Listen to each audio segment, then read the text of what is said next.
Since resubscribing to the GameStop PowerUp Rewards membership in January, I've came to realize that the biggest benefit I actually got from that $15 or $20 a year subscription is really actually the magazine. The Game Informer magazine is, in most regards, the last major video game publication that's still running, and of course I think the fact that it's being powered by GameStop has it potentially on life support, and is also probably the only reason why it's still being printed. Now, there have been a few handful of notable video game magazines that came to close at the end of the Xbox 360 and PlayStation 3 era. These include Electronic Gaming Monthly, GamePro, Nintendo Power, the official PlayStation magazine. At one point in time, I subscribed to all of these. Now, Nintendo Power I quit subscribing to probably in around 2008, and I quit subscribing to them because I didn't have a Nintendo console anymore that I was playing primarily. I'd moved on to Sony platforms, playing the PlayStation 2 heavily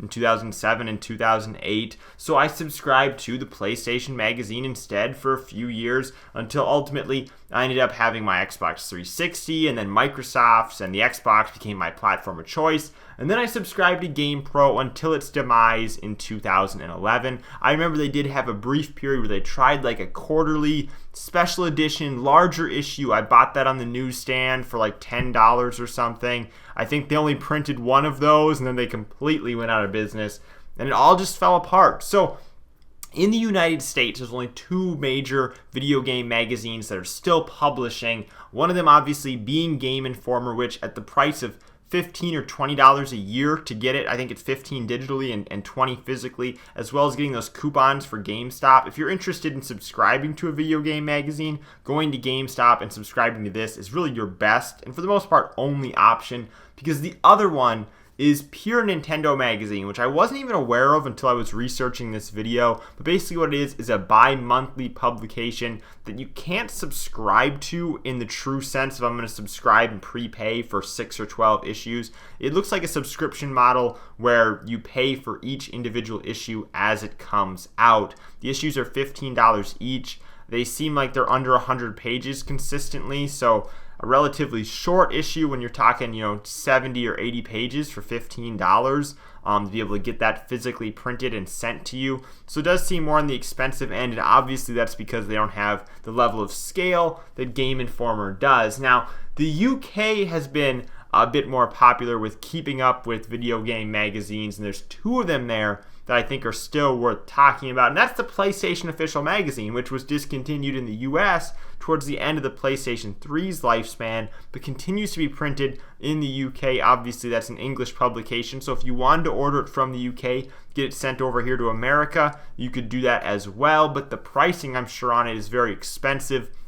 because the other one out of the UK I've always been very interested in, and it's the Retro Gamer Magazine. They actually sell this on the newsstand at Barnes & Noble. I think an issue typically runs about $15, but at least you can pick it up right off the newsstand. It seems like they're typically over 100 pages, and what Retro Gamer Magazine does is it actually covers older content. Like, it kind of takes a historical look at video games. I think that that's really interesting. It's a publication that I've always been interested in reading, but for $15 an issue, I was like, I don't know if that's something I want to get. It'd be something I'd be more interested in subscribing to if I could subscribe and pay half that per issue and prepay for 12 months at a time or something of that sense. I'd be more interested to do that, but considering that it's coming out of the UK, obviously they aren't able to have a cost-effective way to get it over here, thus why it costs as much as it does.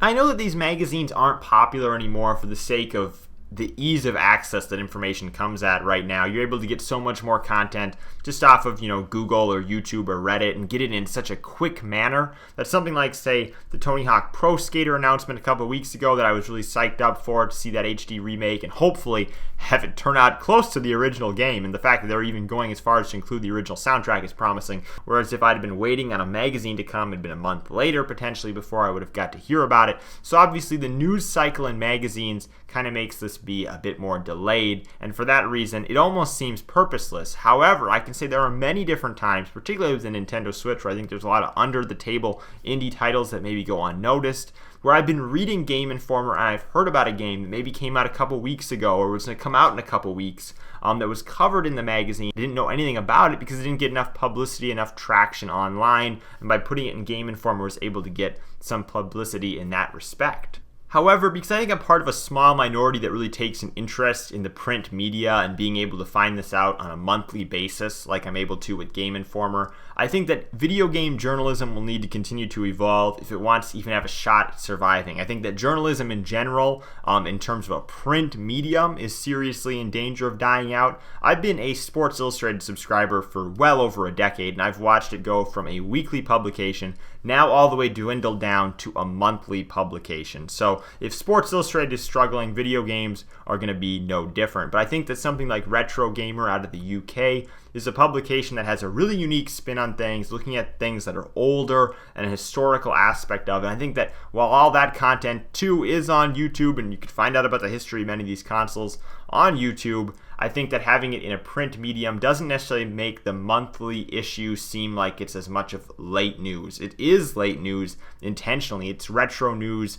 intentionally, and because of that, it's hard to have that issue come and realize, well, the game came out 3 weeks ago, it's old news. So I think that the video game journalism needs to continue to evolve and try and find new ways to engage readers, whether that's being a free issue at Walmart, which is not necessarily a true video game magazine, but Walmart does offer a free, I would say 30 to 40 pages, includes a poster magazine that they have at their electronic desks, usually in the beginning of the month, so you can find them there. As it gets later in the month, it seems like all the issues are gone, but definitely check that out, as the Walmart Center magazines are actually worth picking up, considering that they come at no cost. So what are you guys' thoughts on video game magazines coming forward? Are they even going to make it another 5 or 10 years, or is the medium just going to completely die out? Thank you guys for watching. I'm Bailey, and I'll see you in the next video.